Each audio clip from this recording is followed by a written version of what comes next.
Hello, my name is Spiderbite. I've been part of the anonymous movement since 2009, running full-scale operations since 2011, when the world started to burn, and I couldn't just sit back anymore. Tunisia, Egypt, Syria, Ferguson, Darknet, KKK, ISIS, Russia, Iran, InfoWars, over 30 major ops. I've taken down child predator networks, crashed government servers, hacked extremist platforms, and silenced the ones who try to silence others. But I'm not just a list of operations. I'm what trauma creates when it doesn't kill you. I grew up locked in a room, starved, beaten, forgotten. I had no voice, so I built one. Through malware, through code, through anonymous. Hacking was my weapon, full access, full control. And I used it to strike back. When the system failed kids like me, I made the system bleed. I've defaced police sites, brought down Seth Dillon, OAN, Moms for Liberty, InfoWars, entire country systems like Georgia. Not for fame, not for chaos, but for justice. Some call me a criminal. I call it resistance. I don't want credit, I want change. And when I'm gone, I hope someone picks up where I left off.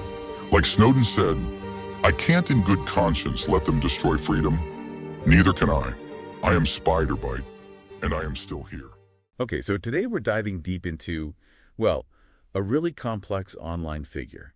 Someone known only by the alias Spiderbite. Yeah, it's a fascinating case study in anonymity and maybe self-revelation. Exactly. Our main source here is this detailed analysis, a profile report.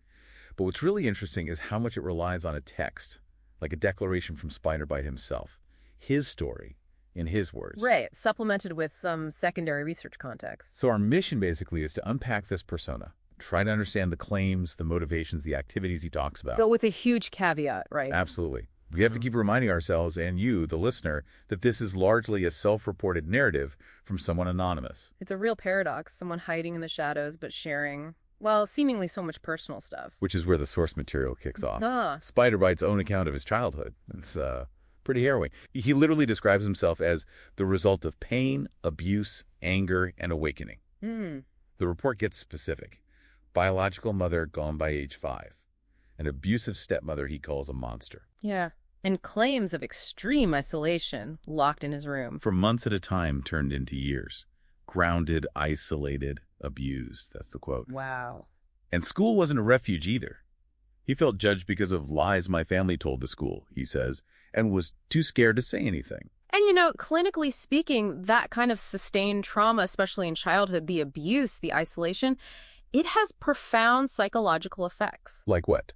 Well, the source notes and known links to anxiety, depression, PTSD, certainly behavioral changes like aggression or being withdrawn, it can literally interfere with brain development. Right. And Spiderbite's own words, that kind of trauma changes you. It either breaks you or it builds something cold and powerful inside you that really captures the potentially transformative and often damaging nature of it.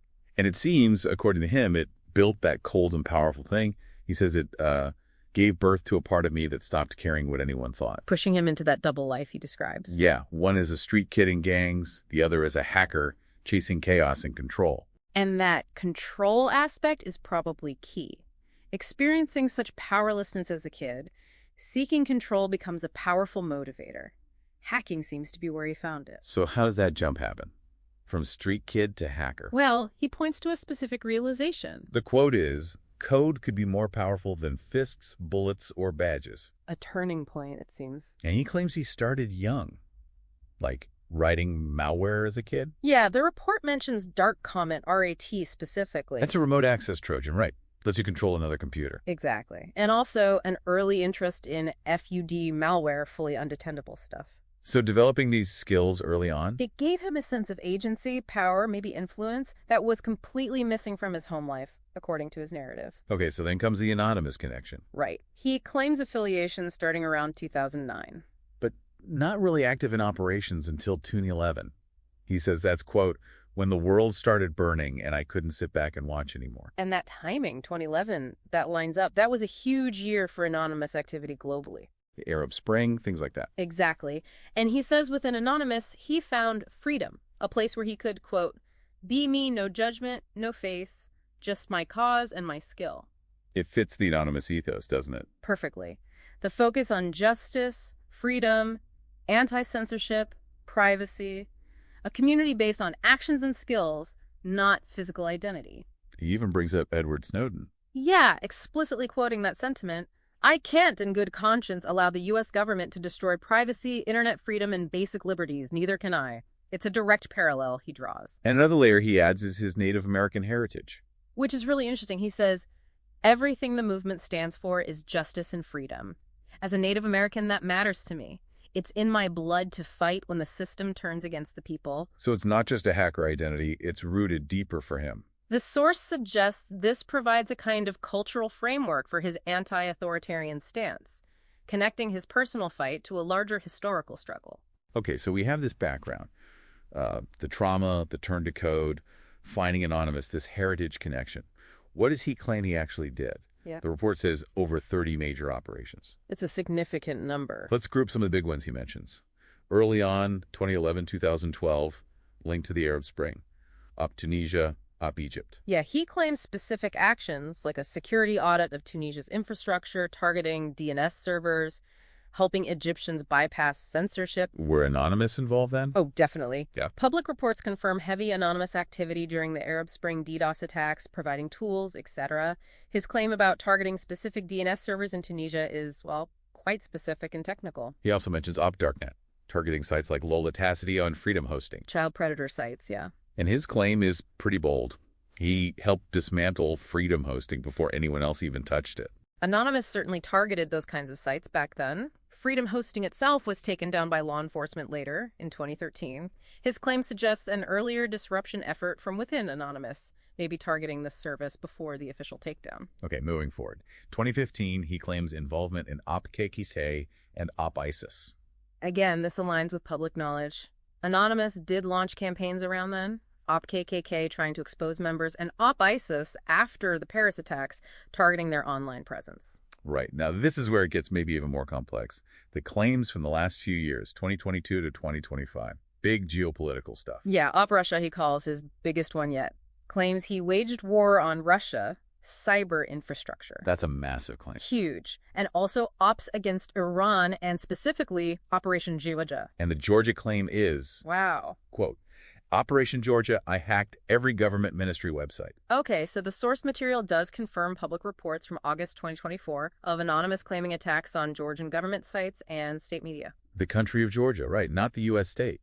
Correct, the country, Yeah. citing opposition to government policies there. Yeah. But the claim of hacking every single ministry website, that's a very substantial assertion of capability and access, if true. And alongside these big international things, there's a shift, or maybe an addition, a focus on U.S. domestic targets, often part of the culture wars. Yes, seemingly targeting figures and groups usually seen as conservative. Like Op Alex Jones, he claims he took down InfoWars and banded video. And Op GOP claiming he shut down M. Howell, OANN, Seth Dillon, Catholic Med, Human Events, Hugh Hewitt for hours, Right.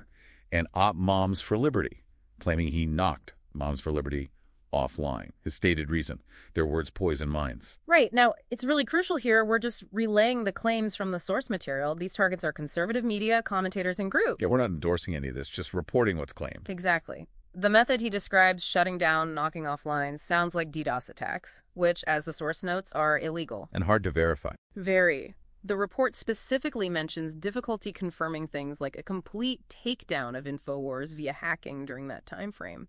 It also notes that Moms for Liberty is identified by groups like the SPLC as far right.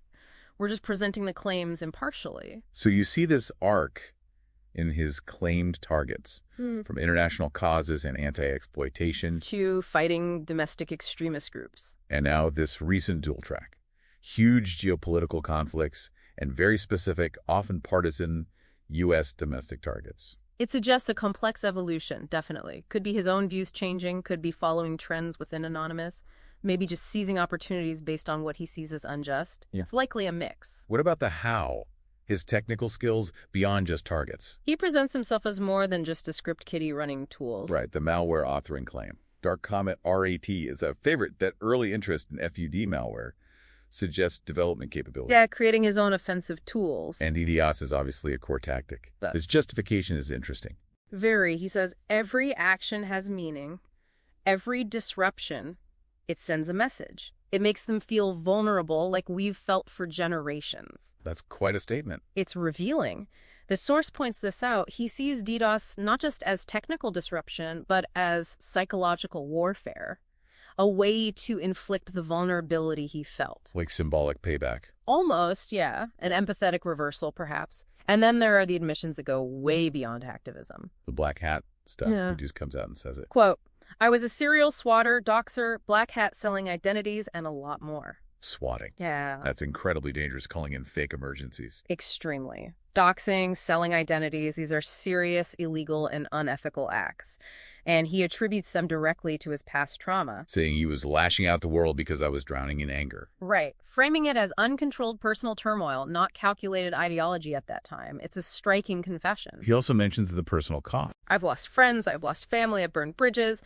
This whole narrative of past wrongdoing and its consequences, it functions, perhaps, to draw a line. Between the bad past and the righteous present. Something like that. It allows for this framing of moral evolution, positioning his current hacktivism as maybe more pure, more purposeful in his own narrative. Okay, so if we try to pull all this together, the trauma, the actions, the justifications, the confessions, what kind of psychological picture emerges from the source? Well, you see this clear thread, what the report calls a potential trauma-aggression vigilantism nexus, the childhood abuse leading to the pain, anger, awakening, the lashing out. And the DDoS justification tying directly back to making others feel vulnerable like he did. Exactly. It connects his actions directly to trying to process or maybe master those feelings of powerlessness. Research does link victim experiences with adopting vigilante identities, feeling you have to fight back when others won't. And the ideology. Anonymous and his heritage. Crucial supports. Anonymous offered that sanctuary, that purpose. Be me, no judgment. Just my cause and my skill. The Native American heritage provides that deeper narrative for fighting systemic oppression. Violating his moral code seems to trigger action, and the anonymous collective identity is powerful. What about the remorse? Yeah. Admitting the black hat stuff. It constructs that narrative of change. By framing past actions as anger-driven, not ideological, it allows his current claimed actions to be seen, at least in his telling, as more principled. It's a path from chaos to purpose, perhaps, or a way to morally realign. And the shifting targets we talked about. That trajectory just highlights the complexity. It seems to show this blend of his core anti-authoritarian beliefs mixing with responses to current events, maybe personal triggers, anonymous trends, maybe opportunism. It's not simple. Okay, let's zoom out slightly. How does SpydirByte fit into the wider world of Anonymous? What does the source tell us about the movement itself? Well, Anonymous isn't really a group, right? It's more like a decentralized movement, an idea. Yeah. No leaders, anyone can claim the banner. Started way back, around 2003. And their methods? Common tactics are things like DDoS, website defacements, leaking data, doxing sometimes. Ideologies vary, but anti-censorship, anti-surveillance, some form of social justice are recurring themes. And people see them very differently. Hugely. Digital Robin Hoods on one side, cyber lynch mobs on the other. Very divided perception. So, looking at SpydirByte's claims and story, how does he line up with that picture? In many ways, he aligns perfectly. He talks the values, the anonymous ethos, he uses the common tactics, and he claims involvement in big, known anonymous campaigns over a long period. But any divergences? Potentially. The scale of some individual claims, like that Georgia hack of every ministry that might suggest capabilities beyond typical collective actions, though it's hard to say for sure. Also, admitting past actions driven by personal gain or pure anger, like selling identities, might seem at odds with a purely ideological motive, but Anonymous is incredibly diverse. Which brings us right back to the huge elephant in the room, verification. Exactly. How do you confirm any of this? With anonymous actors in a leaderless movement, it's fundamentally difficult. No central HQ to call. Precisely. Hacktivist claims are often exaggerated for clout. And attributing cyber attacks definitively needs forensic evidence we just don't usually have access to publicly. What about the name SpydirByte itself? Is it well known? Based on the research snippets provided in the source, the name doesn't seem to pop up frequently in major public discussions about anonymous or hacker circles historically. No, ever. Yeah, the source does mention recent evidence of the persona gaining some visibility.